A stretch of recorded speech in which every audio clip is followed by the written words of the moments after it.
thank you very much for coming out tonight on this rainy night. I really appreciate your coming out to hear me and see me, and I want to very much thank you for inviting me to come here. It is the first time I've ever been in the state of West Virginia, not counting flying over the state of West Virginia. So I'm really delighted to be here in your beautiful state to talk about the election. As you can probably tell, my voice is a little hoarse. I have some laryngitis. I'm recovering for 3 weeks from a virus that I picked up at the American Political Science Association meeting. But I want to assure you all that my doctor has written a letter that says that not only am I in great physical condition, that I will probably be the healthiest person who has ever spoken to an audience in the state of West Virginia. I want to let you know. Thank you. Thank you very much. So here we are 40 days from the 2008 presidential election. In fact, early voting is already beginning. Absentee voting has been going on for a while in a number of states.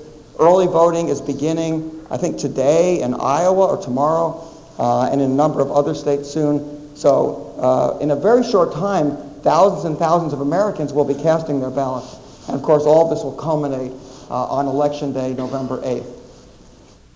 Remember 8 or 9 months ago? We had 17 or 18 presidential candidates. I'm sure you all can remember every single one of them, right?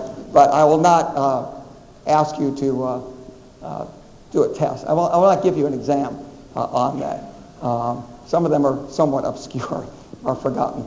But now we're down to the final 2. Or maybe 4, right? So I'm going to talk about not only the major party candidates, but a little bit about the third party candidates who may have a significant impact on the 2016 presidential election. I think it's fair to say that the stakes in this election really are very high. And I say that not merely as an excuse to show you a painting of dogs playing poker, although that certainly is a very valid thing to do, right? And especially talking about politics, it's very relevant because if you look closely, you'll notice that the 2 dogs closest to us are cheating. It's very relevant to politics. I love that painting. But the stakes really are high in the sense that the choice between Donald Trump and Hillary Clinton is about as stark a choice as one can possibly imagine in terms of background, experience, philosophies, approaches, personalities, and basically the direction that they would take the country in. So this is a really big choice that the country is going to be making this year, even greater than I would say in most presidential elections. And it's not just the presidency that's at stake this year. We will also be electing the entire House of Representatives, 34 members of the United States Senate, 34 of the 100 members of the Senate, 12 governors, and control of dozens of state legislative chambers will also be decided. So there's a great deal at stake beyond just the presidency, and then there's the Supreme Court. And one of the key issues that I think is going to be determined or going to be decided by the voters in this election is the future direction of the U.S. Supreme Court, which right now is divided between a block of 4 liberals and 4 conservatives with 1 vacancy due to the death of Antonin Scalia. And it looks very likely that the vacancy will not be filled this year, probably will not be filled until a new president takes office. And that appointment will alter the direction of the court in one way or the other. Will push it in one direction or the other. And many, many important issues will be decided based on that appointment. And there may very well be additional Supreme Court appointments over the next 4 years, given the age of the justices. So this is certainly one of the most important things at stake in this election. In order to understand what's going on in this year's election, I believe it's very important to put it in the context of what's been happening in American politics and the way our electoral system and our political system have changed over the last several decades. We are in what I believe is a fundamentally new era of electoral competition in the United States. And I want to mention the 3 key characteristics of this new era of electoral competition. The first key characteristic, and all three things are different from what we've experienced in the not too distant past. First, a very closely divided national electorate. The divide between supporters of the Democratic Party and supporters of the Republican Party right now is very, very close. Second, at the same time, when we look below the presidential level, when we look at our states, when we look at our congressional districts, when we look at most of our state legislative districts, and even at our counties, what we see is that most of them are dominated by one party. So while we have a closely divided nation, we have states, counties, congressional districts that, for the most part, are dominated by one party or the other. Finally, what we see is a high degree of consistency in the results of elections, both over time and across different levels of elections. And I'll talk a little bit more about that. When we look at our presidential elections since World War II, we can see that our recent elections have tended to be very competitive. There have been 17 presidential elections since the end of World War II. If I divide them here into these two eras, from 1948 through 1984, we had 10 presidential elections. Half of them were what I would call landslides, 10 points or more in the popular vote, a 10-point margin or more. The average margin was 10.8%. The last 7 elections, we have not had a single landslide. The average margin has been under 4 percentage points. And that was exactly the margin of the 2012 presidential elections. So we are in an era of close presidential elections. We do not have landslide elections anymore for the presidency. When we look at the nation, however, and how it's divided, what we see is a nation that is divided between the red states and regions and the blue states and regions. And I knew you would enjoy this map because your state is singled out for special attention here, right? So I have come here from the land of the snake handlers to the land of coal. Right? All right. But the cartoon makes a valid point, I think, in a humorous way, which is that we are really divided. When you look at the outcome of the 2012 presidential election in the states, what's remarkable is that even though it was a relatively close election, right, Obama won the popular vote by 3.9 percentage points, 3.9. But there were only 4 states where the election was decided by under 5 percentage points. Only 4 states that were truly very close at the end. In contrast, there were 20 states out of 50, actually I'm including the District of Columbia, so 20 out of 51, where the margin was 20 points or more, that truly were landslide states. Very few close states, many blowout states, despite the closeness of the national election. This is a big change from 1976. Another close presidential election, Jimmy Carter wins that by 2 percentage points over Gerald Ford. But there were 20 close states, not 4, but 20. And there were only 9 states that were decided by 20 points or more. So when we had close elections in the past, we had many closely contested states. We don't have that anymore. We have relatively few closely contested states. In addition, we can see that since 2000, in the last 4 presidential elections, 40 states have voted for the same party consistently. 40 out of 50 states. Only 10 states have gone back and forth at least one time. And those 10 states are the ones you see at the bottom there: Florida, Ohio, Virginia, Colorado, etc. And almost all of them are the same states that we're seeing in question this year, the same states that are considered swing states in this year's election, with a couple of exceptions. So what we're seeing is a great deal of consistency at the state level. The same states vote Democratic year after year, the same states vote Republican year after year, with only a few going back and forth. We also see that the outcomes of House and Senate elections are very closely tied to the presidential election. The party that carries a state in the presidential election is very likely to also win the Senate elections in that state. The party that wins a district, that carries a House district in the presidential election, is also extremely likely to win the congressional election. That connection between presidential elections and sub-presidential elections is much closer now than it used to be. We used to have a lot of mixed results. We don't have that very much anymore. So what our students, as represented by this typical Emory University student, want to know is why? Why do we see these patterns? What has changed? And why do we see these patterns in our recent election results? The explanation, in my view, is that we have in the United States now, and have had for the last several elections, going back, I would say, to at least the 1990s, a strongly partisan electorate. We have seen the highest levels of party loyalty in voting going all the way back to the 1950s. So we political scientists have data that we use very much to analyze voting behavior in the United States. It comes from a series of surveys called the American National Election Studies, or ANES. Those studies began in 1952.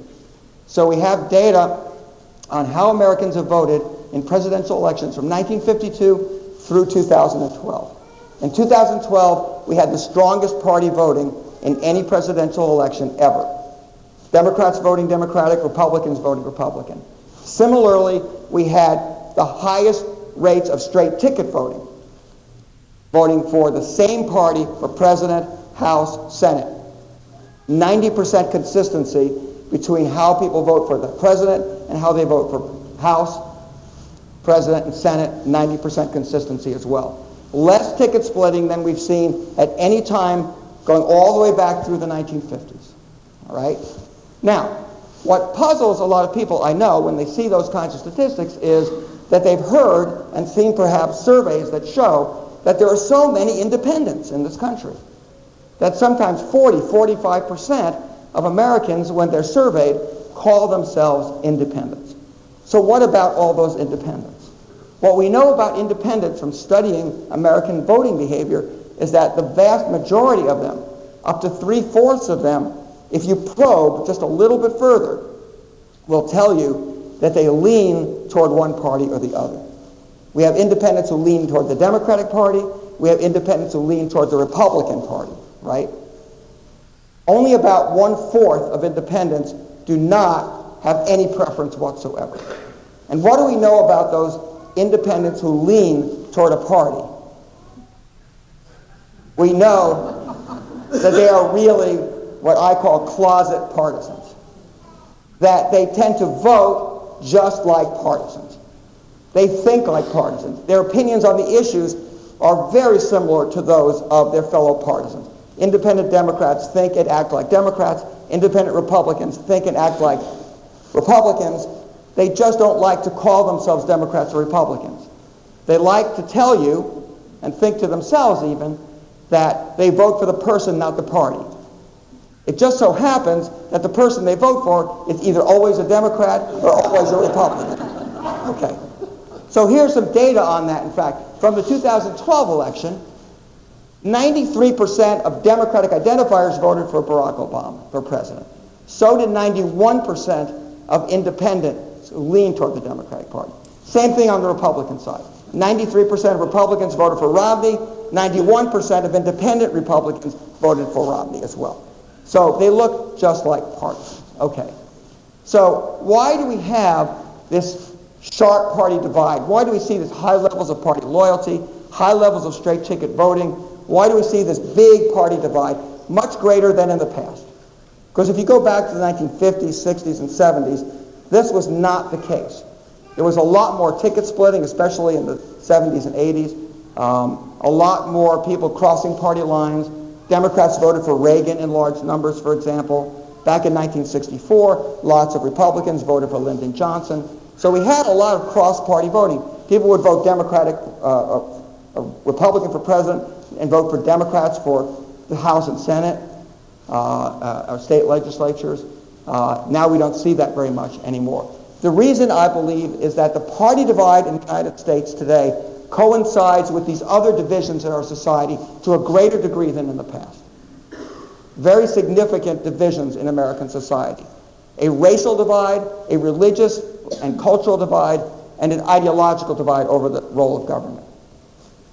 Now, these divides are not new, but they have gotten deeper in the sense that they are increasingly related and consistent with partisanship. So what do I mean by the racial divide? Well, I'll show you a picture. And just take a wild guess. Okay. Which of these groups are the Republican interns and who are the Democratic interns? Okay. And I blocked out one picture because I didn't want to give it away, by showing you that was Paul Ryan. That would have made it too easy, right? But obviously, it's pretty easy to tell from the complexion of the people in the picture that those are the Democratic interns on the left. And the Democratic interns were actually kind of having fun at the expense of the Republicans. They saw the Republican photo, and they decided to take a picture of themselves because they wanted to show that, in fact, there was a difference. Okay. Now, that may seem like it's an exaggeration, it's a stereotype, but it actually reflects the underlying reality in American politics today. There is a big racial divide in our politics today. If you look at the 2012 election at voting, non-whites, African Americans, and I'm calling Latinos as non-whites, but African Americans, Latinos, Asian Americans, etc., made up 28% of the American electorate. That is the largest share ever. And the non-white share of the electorate has been growing steadily since the 1950s, really, but especially since 1992. In 1992, non-whites were 13% of the electorate. By 2012, they were 28% of the electorate. And we are quite confident, based on demographic data, that the non-white share of the American electorate is going to continue growing over time. This is inevitable. We don't know exactly at what rate, but we know it's going to keep happening. It's baked in the cake. Okay. But the impact on the two parties has been very different. 45% of Democratic voters in 2012 were non-white. 45%, including 23% who were African American. Only 10% of Republican voters were non-white, including 1% who were African American. Only 1% of Republican voters in 2012 were African American. And another 7% were either Latino or Asian American. I suspect, and we'll have to wait until after the election, that the non-white share of Republican voters will be smaller in 2016 than it was in 2012. Okay. Just given the issues being raised in this election. But we'll see. It's certainly not going to grow very much. We also have, going along with the racial divide, a growing divide on racial attitudes between Democrats and Republicans. So Democratic and Republican voters take very different views when it comes to, for example, this question: is discrimination against whites as big a problem as discrimination against blacks and other minorities? As you can see, almost 2/3 of Republicans agree that that is the case, whereas almost 3/4 of Democrats disagree. Of course, that divide on that question partly reflects the divide in the racial composition of the two-party electorates. But it goes beyond just that, because even among white Democrats and Republicans, we see a divide on these racial issues. But the racial divide is not the only significant divide in American politics today. There's also a very significant religious and cultural divide. To the point where, if you see one of those stickers on somebody's bumper, you can make a pretty reasonable guess as to which party they support, right? Just take a guess. It is the case that among white voters in the United States today, religiosity, how religious you are, you can measure that in terms of church attendance or religious beliefs, is a much stronger predictor of voting behavior than family income. It used to be the case that social class, income, and education were the most powerful predictors of partisanship and voting behavior. That is no longer the case. So this little graph shows the results of the 2012 voting among two groups of voters. The green bars are highly religious white voters.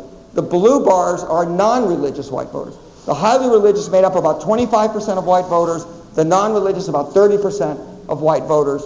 And this just shows the relationship between family income and the presidential vote. Okay? By the way, I'm required to show you at least one of these bar graphs as a condition of keeping my professional license as a political scientist. Otherwise, I could lose my license. But what this is showing is basically that if you're very religious, you're going to vote Republican. Doesn't matter what your income is, right? Even if you made under $15,000 a year, family income under $15,000, that's a very low income, right? 80% of those very low-income religious whites voted for Mitt Romney. 80%. And it doesn't change that much with higher income. Among low-income non-religious whites, only about 20% voted for Mitt Romney. So at every income level, it's your religiosity that predicts your partisanship and your vote, not your income. That's a change in American politics. We also have a growing ideological divide that goes along with the racial divide and the cultural divide. A divide on policy issues. Democrats and Republicans have diverging views on a range of policy issues, both economic, social, racial, all kinds of issues. So this is a chart, a graph from the Pew Research Center, one of the best outfits out there that's producing really interesting studies of American public opinion, the Pew Research Center. I would urge you, if you're interested in this sort of thing, to look at their website and follow them. You can see that they track the divide between Democrats and Republicans on policy issues, liberal-conservative divide, over time. In 1994, it was relatively modest. In 2004, a little bit bigger, but not that much bigger. But between 2004 and 2014, we really see that divide open up on issues. And this shows the same thing in a little bit different way. You can see that Republicans are moving to the right relative to Democrats. Democrats are moving to the left relative to Republicans across these policy issues that they're asking about. I think it was about 10 different policy issues that they asked about. So Democrats are becoming more consistently liberal on issues. Republicans are becoming more consistently conservative on issues. The divide's getting bigger. Now, they're not as consistent as our leaders are. If you look at members of Congress, for example, you find much greater consistency and no overlap whatsoever. None. There is no overlap between Democrats and Republicans in Congress on ideology. The Democrats are all to the left. Every Democrat is to the left of every Republican. That did not used to be the case, by the way. There was lots of overlap in the past. There's no more overlap today. That's very significant. It's hard to compromise with the other side when there's no overlap. Okay. And this divide on policy, on race, on cultural and religious issues is closely related to another divide that we're seeing that both reflects and I think contributes to the other divide, and that is a media divide. We tend to get our information these days from very different sources. So in this particular study, I know there's a lot of numbers up there, but basically what it's showing is there's a big divide between where Democrats and Republicans, as well as between liberals and conservatives, get their information. For Republicans, the single most trusted source overwhelmingly is Fox News. 53% of Republicans name Fox News as their most trusted source, compared with only 6% of Democrats.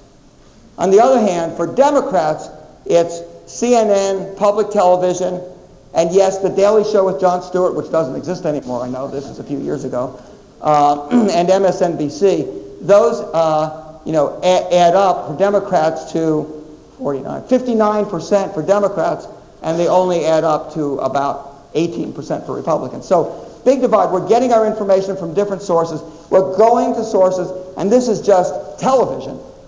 It's even more true when we look at the internet, when we look at blogs, when we look at social media.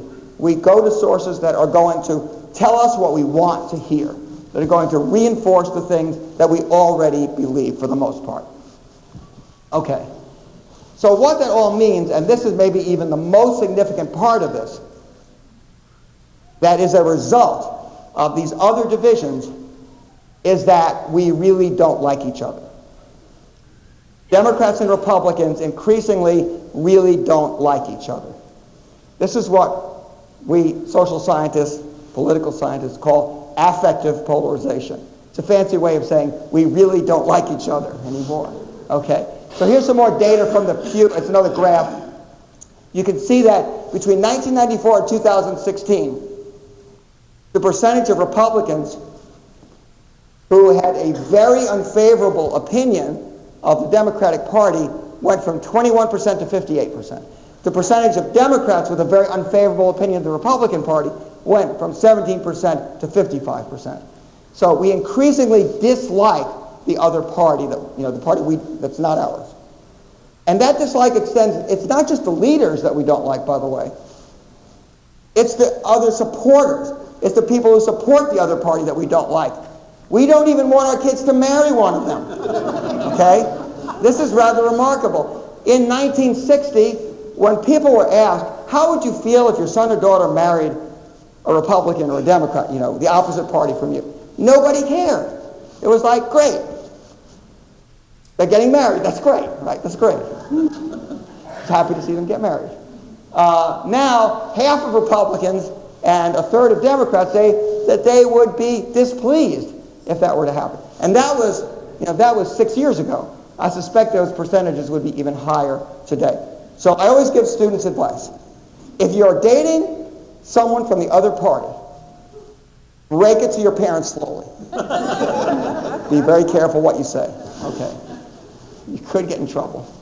All right.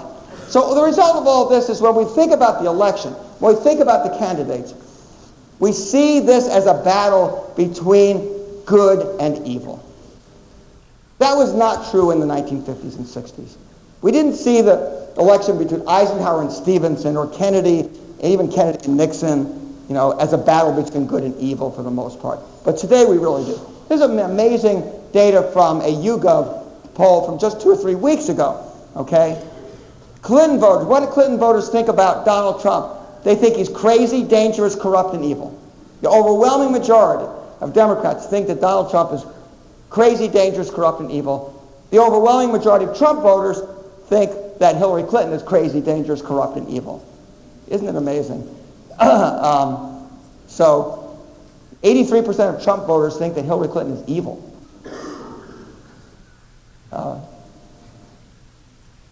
What's kind of surprising, the most interesting finding from this to me is that 16% of Clinton voters think that she's corrupt. They support her anyway. 20% of Trump voters think he's crazy, and they support him anyway. It's amazing, isn't it? So given these divides, given this huge divide between the two parties, what can we expect in November? First, a closely divided and strongly partisan electorate with very few persuadable voters. There just are not very many voters out there who can really be persuaded to, who go back and forth, or who can be moved from one side to the other. We know that the electorate is going to be, very likely at least, to be more diverse, more racially diverse than it was even in 2012. So that actually is good news for Democrats. But we also know that after 8 years of a Democrat in the White House, desire for change, which is normal after 8 years of one party in the White House, regardless of which party it is, should help Republicans. But a key question is, how strong is that desire for change? And of course, what kind of change? And in this case, does Donald Trump represent the kind of change that voters want? We can look at a couple of key indicators of the political environment to give us an idea of how strong the desire for change might be. One is the economy. The economy is always important, of course, at least at the margins. And obviously, a strong economy tends to benefit the party of the incumbent president. So a good economy is good for Democrats, good for Hillary Clinton. A bad economy, a weak economy, would be good for Republicans and Donald Trump. So what can we see with the economy today? We see that unemployment is down below 5%. It's come way down since the end of the recession. We see that job creation is very strong. We see that real incomes are going up. But we also see that those gains have not been shared by everyone. That there's a large percentage of Americans who do not feel that they have benefited that much from the recovery. And so Republicans do have things they can point to in that regard. But the economy has gotten better. If we were in a recession right now, Hillary Clinton would be doomed. You can't get elected after 8 years of your party in office if there's a recession going on. Just ask John McCain. Okay. The other thing we can look at that's also maybe even a stronger indicator, and it's of course related to the other one, is the president's approval rating. Now we know Barack Obama is not running. He can't run again. But this election, nevertheless, is going to be, to a large degree, a referendum on his performance. And when we look at his approval rating right now, it's a little above 50%. 50, 51, 52, on average probably about 52% in recent polls.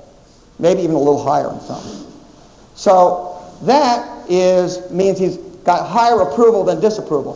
52 or 53 is not bad. In recent years, it's very hard for any president to get much above that except after a major disaster like 9/11, when the country rallies behind the president. And even that doesn't last all that long. We are so divided that no Republican or Democratic president can expect to have an approval rating much above 53 or 54%, because you're never going to get very many supporters of the other party to say they approve of your performance. Right now, if you look at the way this divide by party, 90% of Democrats approve of Obama's performance. Only about 10% of Republicans do. So that divides very much along party lines. So what does this tell us? There's basically no clear favorites. We've got a decent economy, but it isn't helping everyone.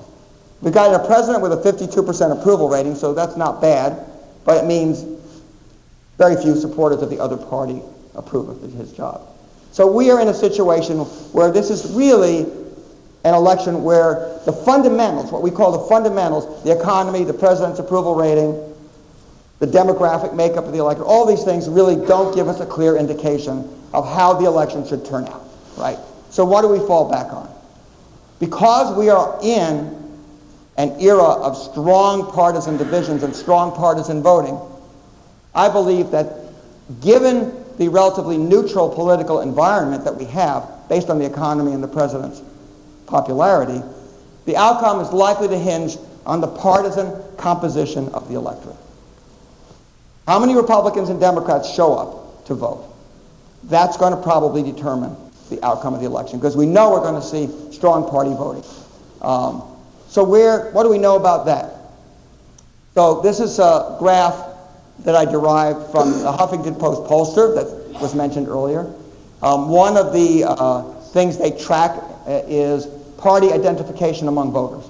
That is, among registered voters. And going all the way back to 2008 through the present, you can see the blue line is consistently a little bit above the red line. There are consistently more Democrats than Republicans. The Democratic advantage was a little bit bigger back in 2008 and 9. It's a little bit smaller now. It's about 6 points. Democrats have about a 6. Now this varies from poll to poll, but on average, and I think it's a pretty accurate. This is pretty accurate. There's about a 6-point Democratic advantage. So if Democrats and Republicans turn out at the same rate, Democrats will have the advantage on election day. Why that's so important is, again, strong partisan voting. This is some data I derived from some recent national polls on partisan voting, from 4 recent national polls. Among Democrats, Clinton is leading Trump 87-7, with 4% for the third-party candidates. Among Republicans, Trump is leading Clinton 87-6, with 4% for the minor party candidates. Among independents, and they don't separate out leaners, so this is lumps them all to independents, you can see there's a very close divide. It's almost even. So that's why I say, if there are more Democrats who show up on election day or who vote, Clinton's probably going to win the election. Clinton and Trump supporters are pretty much locked in.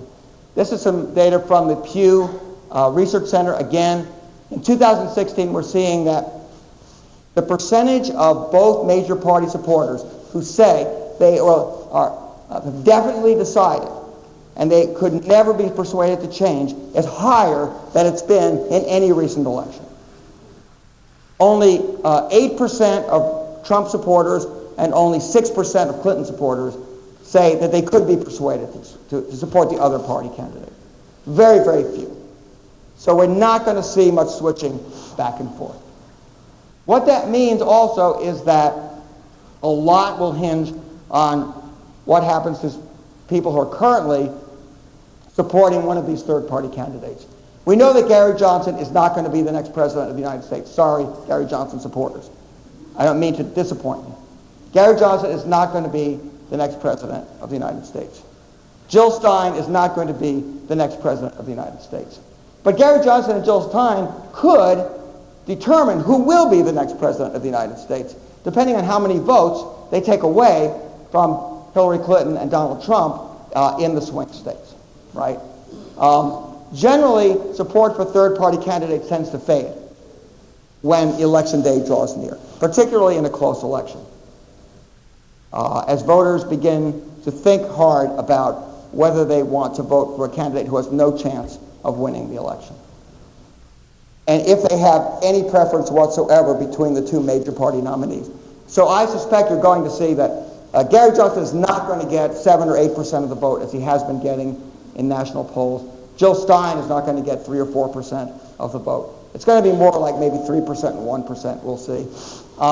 If we look at recent polling, we can see, this is an ABC News Washington Post polls. All these polls show basically the same thing. Hillary Clinton has a narrow lead. Support for Gary Johnson and Jill Stein seems to be dropping in these polls. Seems to be dropping. Same thing in the YouGov polls. Again, Clinton has a 3-point lead in the most recent polling. Support for Johnson and Stein down a little bit, down to 7% combined from about 12% a few weeks ago.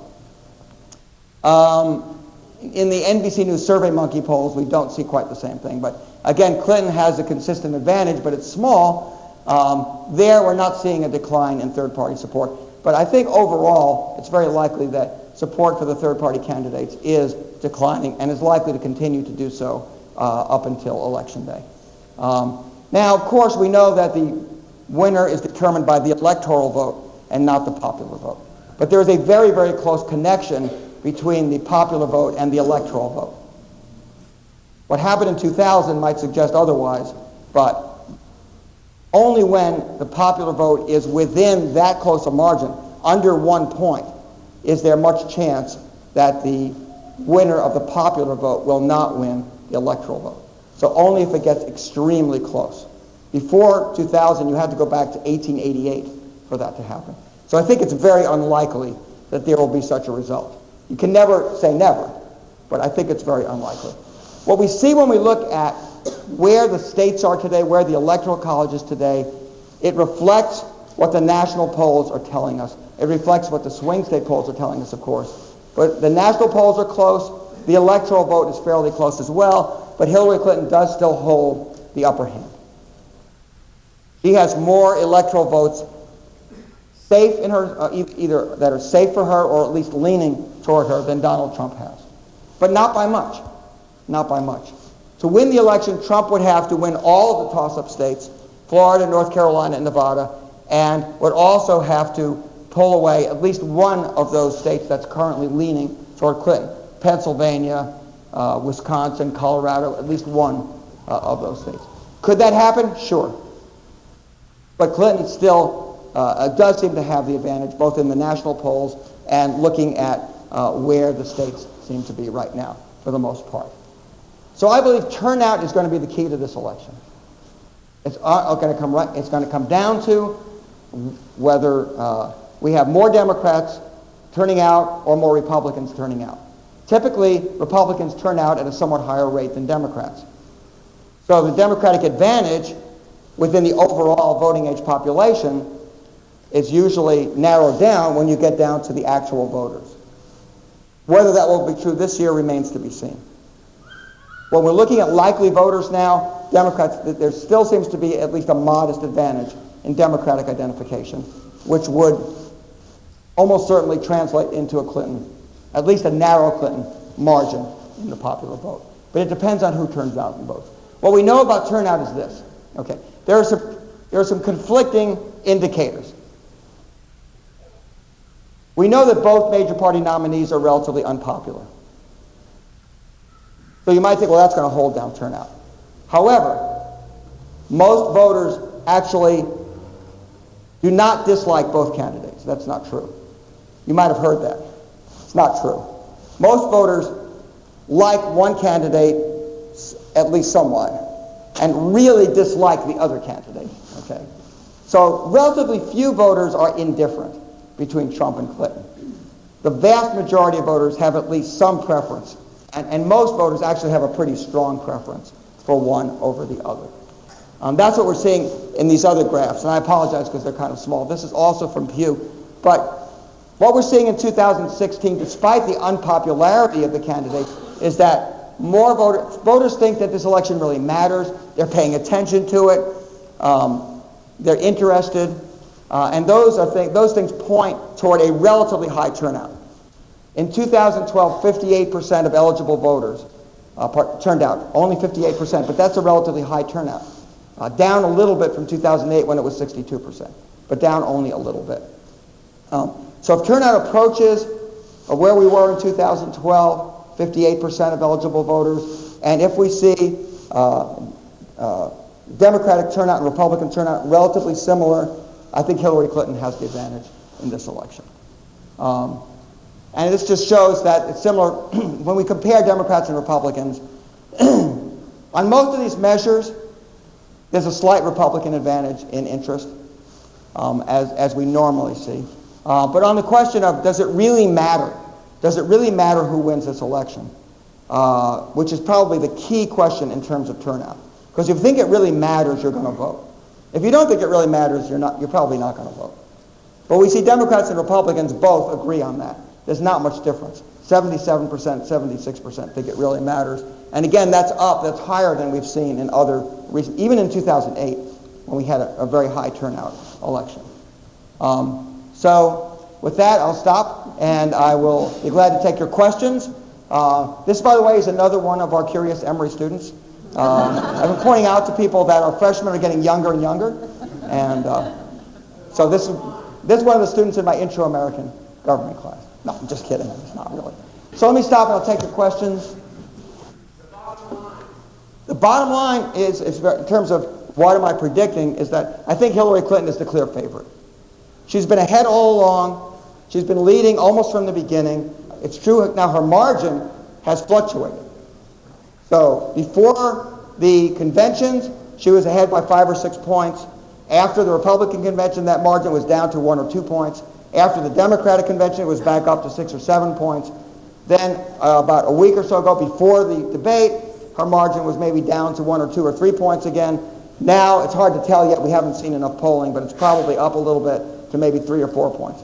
My guess is that she's leading by about 3, 4, 5 points in the national popular vote. If she wins by 3 or 4 points in the national popular vote, that will almost certainly translate into a fairly big win in the Electoral College. Something on the order of what we saw in 2012. It won't be exactly the same. There may be, I think a few states will probably switch sides in this election, but not very many. We will see an alignment of states that looks very similar to what we saw in 2012. So that's my prediction. I'm not saying that Trump can't win. I think he definitely has a chance. I'm just saying that Clinton is the favorite. Yes. In the back. You mentioned earlier something about a license that you could lose under certain circumstances. Right. Will you explain that license and its effect on your academic freedom? I was joking about having to show you bar graphs.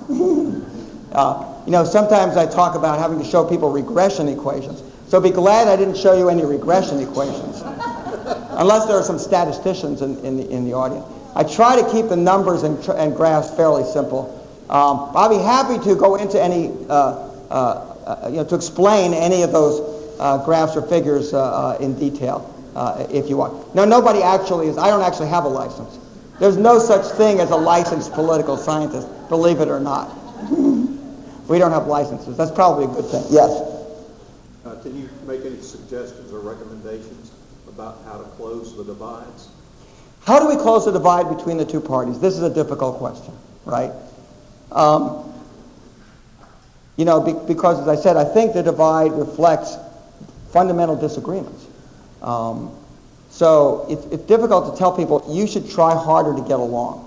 You should cooperate. You should try to compromise. When people on both sides, I think, sincerely believe that their vision of the future of the country and the policies that should be pursued is far superior to what the other side is recommending. And indeed, that if the other side wins and pursues its policies, that this could lead to disaster for the country, which is what we hear over and over again. So I guess ultimately, without some narrowing of the divisions on the policies, and without some narrowing of some of these other divisions, like the social and racial divisions, I think it's very hard. I think it's very hard. And quite frankly, and I hate to sound like this, so pessimistic, I think it's going to get worse before it gets better. And the reason is that I think the thing that's probably driving polarization and increasing it more than any other, it's not the only reason, but the thing that's driving it more than anything else is the growing racial divide. And that's likely to get bigger before it gets smaller. Because the electorate, just like the country, is becoming more diverse. And as the country becomes more diverse, if we see the two parties pulling apart, and if we end up with a party of minorities and a party of white people, I mean, that's not the case. I mean, I'm exaggerating. But if we keep going in that direction, that's not a good thing. And so ultimately, I think the Republican Party, particularly, faces a growing challenge in that you can't win national elections if you are a party of white people, because there aren't going to be enough white people. And you have to make inroads among minorities. And that's what the report said after the 2012 election. The Republican Party commissioned a special report, and the recommendations were that the party needed to reach out, not to become just like the Democrats, but to figure out ways to increase the Republican Party's appeal to minority voters in particular, as well as gays and lesbians and young people and single women and so on. It's not happening in this election. It's going in the opposite direction in this election. Maybe it will happen 4 years from now. Maybe it will happen 8 years from now. Eventually, I think it will happen. You know, the parties are very resilient. They're great survivors. I don't think we're going to have the two-party system is going to disappear. I don't think either party is going to go away.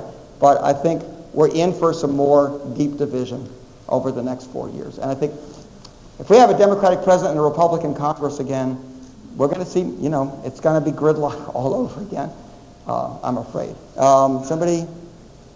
Okay, over here. What's your thoughts on the senatorial campaign vis-a-vis the Supreme Court? Yeah, right. As important, Right. more important. Absolutely. Yeah. So there's a lot of attention being paid to the Senate elections this year. We have 34 Senate races.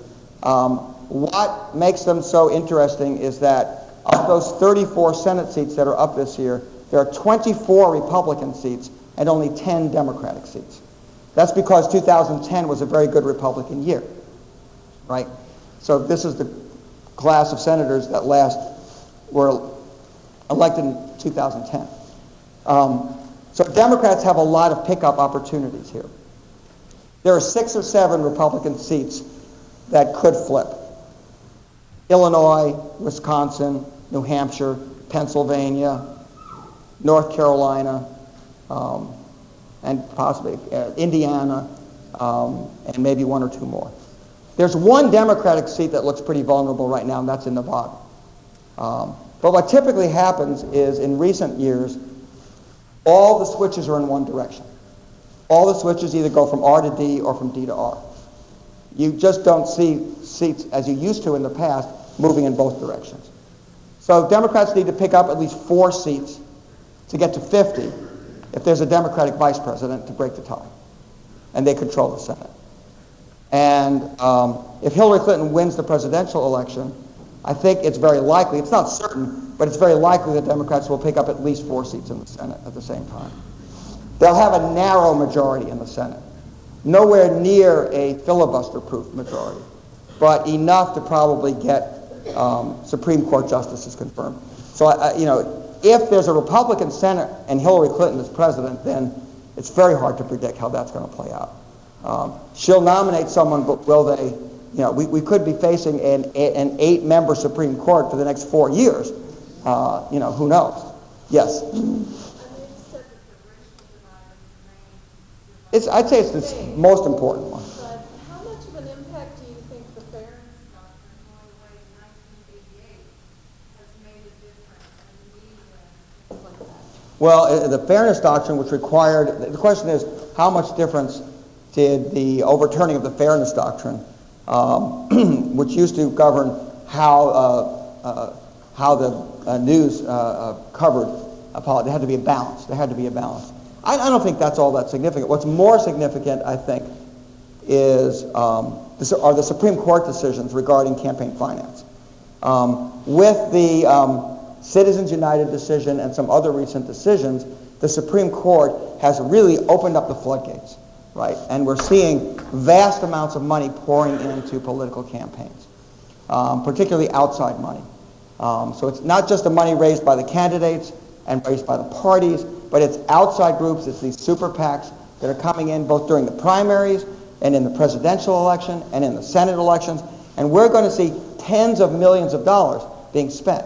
Now what's kind of interesting this year is that some of the conservative super PACs and some of the very wealthy donors who fund those super PACs are not putting their money behind Donald Trump. Right? Some of them are, but some of them are not. Some of them are instead have chosen to bypass the presidential election and to focus very heavily on the House and Senate, especially the Senate. So people like the Koch brothers, for example, they are not supporting Donald Trump, but they are pouring money into the Senate elections. And on the other side, of course, you have liberal super PACs as well. So I think that has fundamentally altered the nature of our campaigns. Now, how will it affect the outcome is hard to say. Because what tends to happen is that you've got huge amounts of money coming into a very small number of contests. The vast majority of House and Senate races get very little money. Very little gets spent because they're considered safe. If it's a safe Republican seat or a safe Democratic seat, nobody's going to spend any money on that. Just like nobody's going to spend any money on the presidential election in West Virginia. You are not going to see any ads in West Virginia. I hate to disappoint you, unless you're watching TV from Ohio, or maybe from Virginia in some places, but not in West Virginia. So likewise, in these safe Senate and House seats, nobody spends any money. There are about 10 Senate races and maybe 30 House races around the country, and all the money is coming in there, all of it. And it's being spent mostly on attack ads, right? And the thing is, though, there's so much money on both sides that in the end, it sort of cancels out. And really, neither side ends up getting much of an advantage. So maybe that's encouraging, because I don't really think you see much of an advantage from the money, but the whole system is kind of bad, right? It smells bad. And then you have to ask yourself, with all this money being spent, no matter who wins the election, will they feel more obligated to the donors than they will to the voters who elected them? And I think that's something we need to be concerned about. You know, whether we're Republicans or Democrats, I think that's something that we need to be concerned about. So, over here.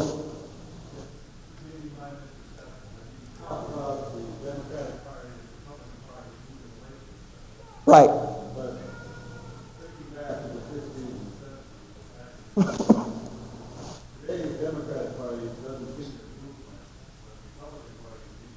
Right.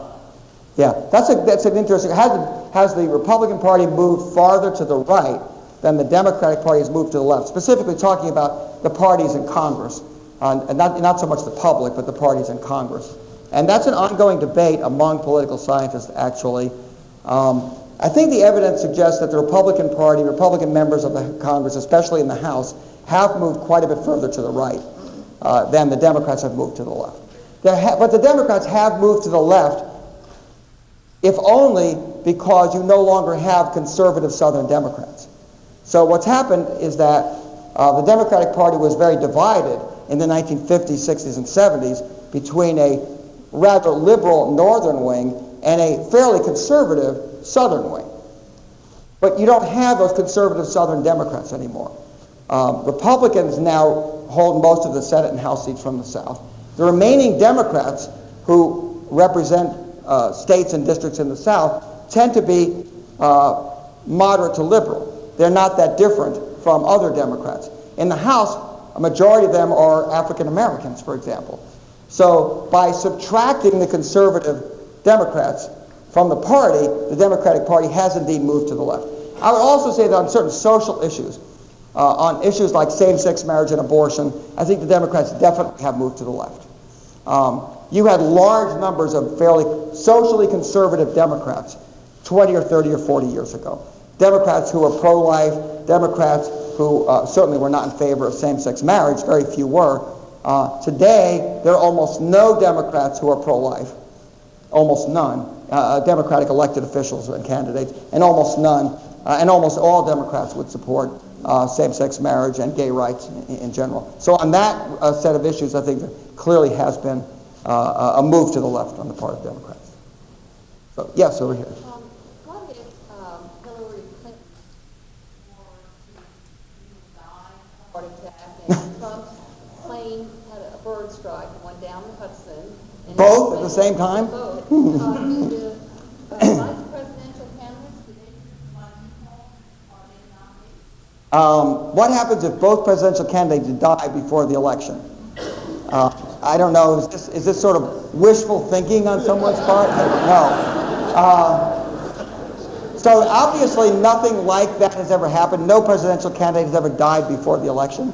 No nominee of a major party. If that were to happen, I believe that the Republican and Democratic national committees would choose a successor candidate.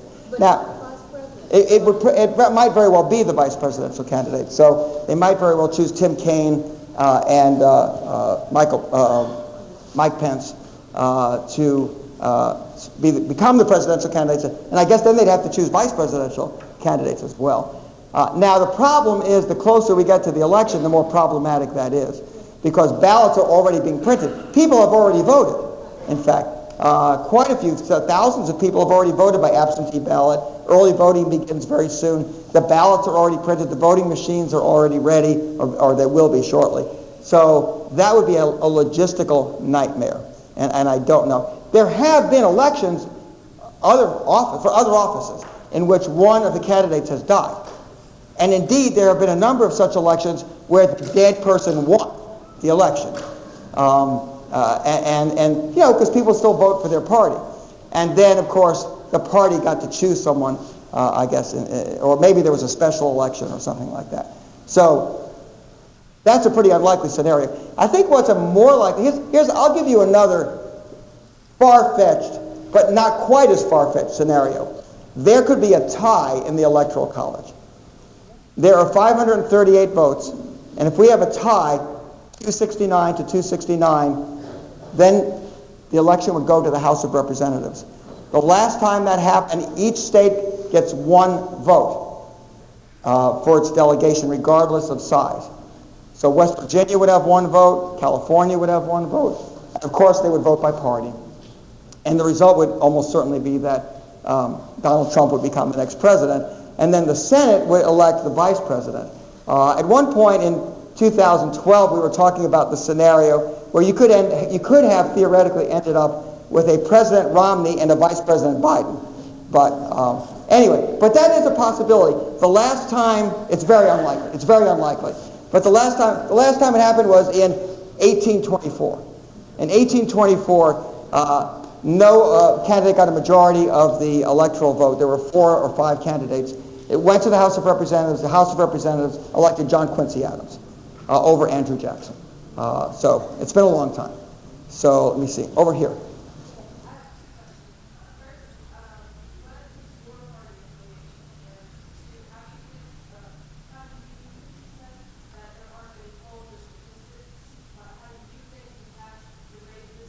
Yeah. Okay. What's my party affiliation? I don't actually have a party affiliation. No, in Georgia, we don't have party registration. So it registered by party. I'm a Democrat. Okay, I'm not going to try to hide that from people. You could look up my contributions and things like that. Occasionally give money, not very much. But I try as a political scientist to view these things as objectively as I can. Nobody can be perfectly objective. We all have our biases. And I think what we strive to do as social scientists and as political scientists is to analyze the situation as objectively as possible, and especially in terms of trying to understand what's happening in American politics and making predictions about what we think are going to happen. Because if I start making predictions based on my partisan preferences, and those predictions are wrong, it's not going to look good. It's not going to be good for my reputation. Now, what was the second part of that? Oh, the debate. So, yeah. Well, we have data now. We have a number of polls, both instant polls that were done right after the debate and polls that were done a couple of days later that give us a very consistent picture that Hillary Clinton was seen as the decisive winner of the debate by like a 2-to-1 margin or something approaching that. Now, that said, Is there any? Will that affect the candidate's support? Will it actually influence ultimately the outcome of the election? That's far from certain. So far, in the few, we don't have very many polls since the debate. I think in another 5 or 6 days we'll have a much better idea of where the race stands before the next debate, right? My guess is that Clinton will gain a couple of points. That maybe she was 2 points ahead before the debate, maybe she's 4 points or 5 points ahead now. Not that big a deal. It's not going to have a big impact. And we still have 2 more debates to go. And in 2012, Mitt Romney gained ground after the first debate, when Obama didn't do very well, right? But then Obama came back and did much better in the second and third debate, and in the end, the race ended up after the debates pretty much where it was before the debates. Typically, the debates don't have that much effect. They're very dramatic. They get a lot of people watching. Something like 85 million people watched that debate, the largest audience ever for a presidential debate, although as a percentage of eligible voters, it was not the largest. If you go back to 1980, the one and only Carter-Reagan debate in 1980 had the largest audience in the history of presidential debates as a percentage of eligible voters. But this was a big audience, yes.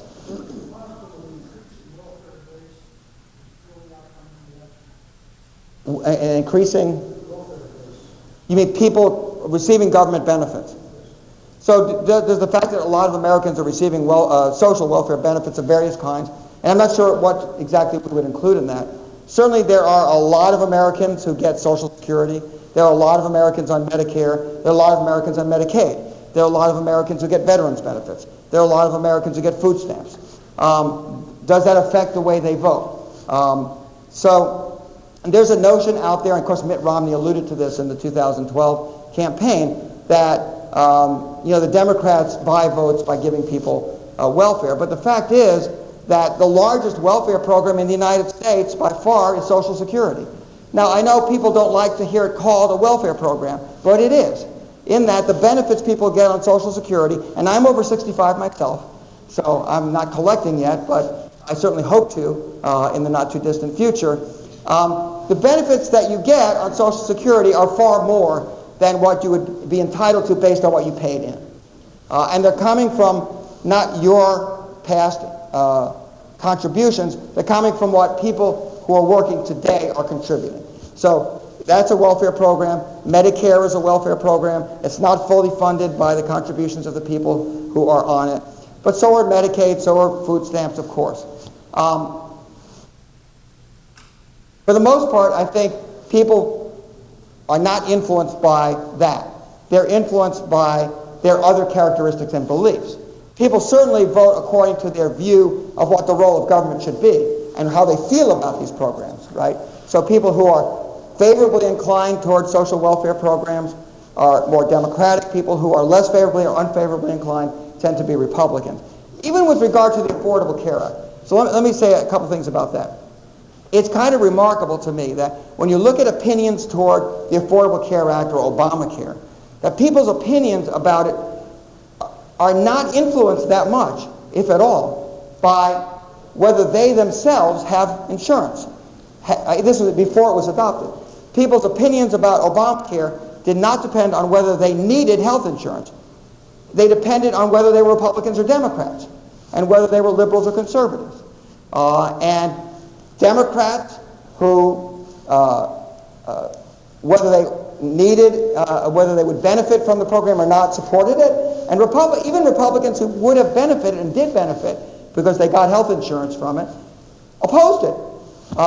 So it isn't necessarily what you might think. It isn't necessarily how we personally benefit from government programs that affects our views on these issues and how we vote, as it is other things, our social characteristics, our values, our political outlook. Okay. So I'm not saying it has no difference at all, but I think it's exaggerated, is what I would say. One more? One more question. Okay. Okay, over here.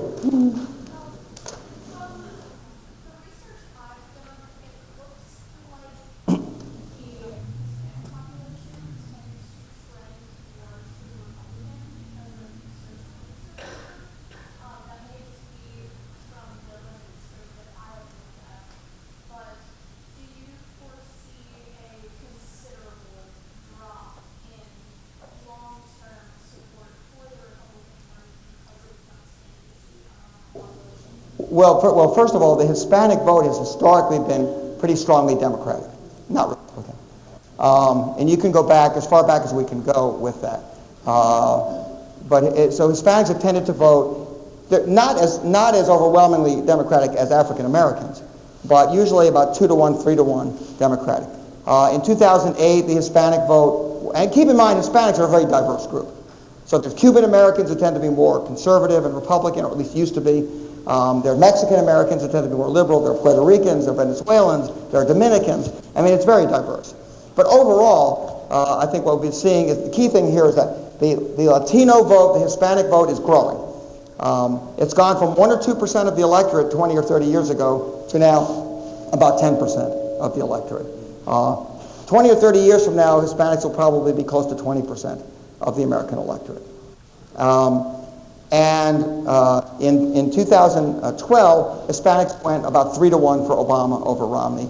In this election, I expect them to go at least 4-to-1 for Clinton over Trump. So Donald Trump, the big question is not whether Hispanics are going to vote overwhelmingly Democratic this year. They are. They are. It's going to be the biggest margin that we've seen in ever, perhaps. The big question is Donald Trump's candidacy doing long-term damage to the Republican Party and the Republican brand among Hispanic voters? And not just Hispanic voters, but also another group that's even growing faster, that doesn't get as much attention, and that's Asian American voters. They make up about 3 or 4%, maybe 5% of the electorate. Hispanics are about 10% of the electorate. Both groups have tend to have low voter registration and turnout. So a lot will depend on turnout, but we expect over time that turnout among these groups is going to increase as they become citizens, as those who are born here in this country grow up in this country. And over time, the Republican Party really needs to make greater inroads there. They don't need to win a majority. Republicans don't need to win a majority of the minority vote. They just need to do better with minority voters to have a chance of winning, a better chance of winning a presidential election. So, thank you all very much.